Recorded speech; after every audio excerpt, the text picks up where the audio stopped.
السلام علیکم ویوز، بسم اللہ الرحمن الرحیم۔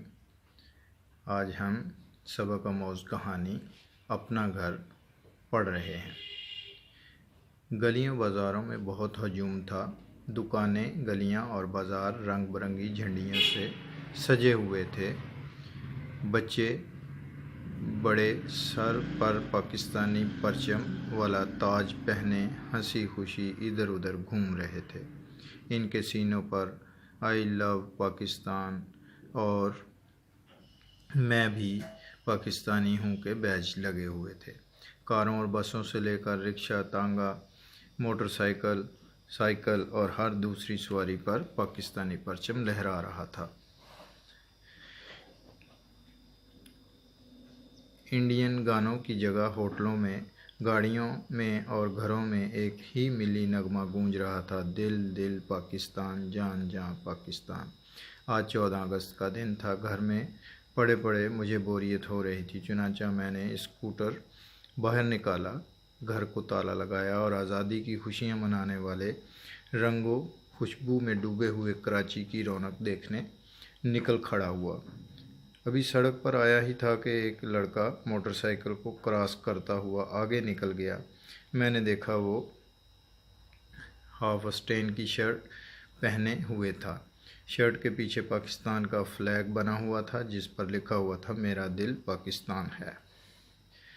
تھوڑی دیر بعد ایک مزدا نے میری موٹر سائیکل کو کراس کیا۔ اس میں "یہ وطن ہمارا ہے، تم ہو پاسباں اس کے" کا نغمہ گونج رہا تھا۔ مزدا کے چاروں کونوں میں پاکستان کے جھنڈے لہرا رہے تھے۔ شام ہو چلی تھی، رنگ برنگے کمکمے اور تیز لائٹیں جل اٹھی تھیں۔ کراچی روشن ہو چکا تھا، رنگ و نور کا سیلاب حیرانی سے دیکھ رہا تھا۔ میں ناظم آباد نمبر 7 کے قریب پہنچا تو پل پر چڑھتے وقت وہ کام ہو گیا جس کی مجھے امید نہ تھی۔ میں اپنی دھن میں مگن جا رہا تھا کہ اچانک ایک بچہ میری موٹر سائیکل کے سامنے آ گیا۔ میں نے فل بریک لگا کر موٹر سائیکل روک لی، لیکن بچہ میری موٹر سائیکل سے ٹکرا گیا تھا۔ میں نے جلدی سے اتر کر موٹر سائیکل کو سڑک کے کنارے کھڑا کیا اور لپک کر بچے کے قریب پہنچا۔ اس کی پیشانی سے خون بہہ رہا تھا۔ میں نے اپنی جیب سے رومال نکال کر اس کی پیشانی سے خون صاف کیا، اس کی کمر میں ہاتھ ڈال کر سہارا دے کر اسے کھڑا کیا۔ وہ کوئی 12-13 سال کا لڑکا ہوگا۔ "میں بالکل ٹھیک ہوں"، بڑے آہستہ لہجے میں اس نے کہا۔ "آپ یہاں بیٹھ جائیں"۔ میں نے اسے سہارا دے کر فٹ پاتھ کے کنارے بٹھا دیا۔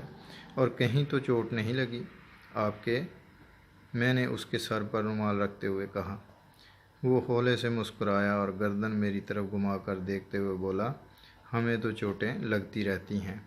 اس کی یہ بات سن کر مجھے جیسے ایک چوٹ سی لگی۔ شاید اس نے میرے تیز گاڑی چلانے پر طنز کیا تھا۔ میں نے 3-4 بار اس کی پیشانی سے خون صاف کیا، لیکن خون بند ہونے کا نام ہی نہیں لے رہا تھا۔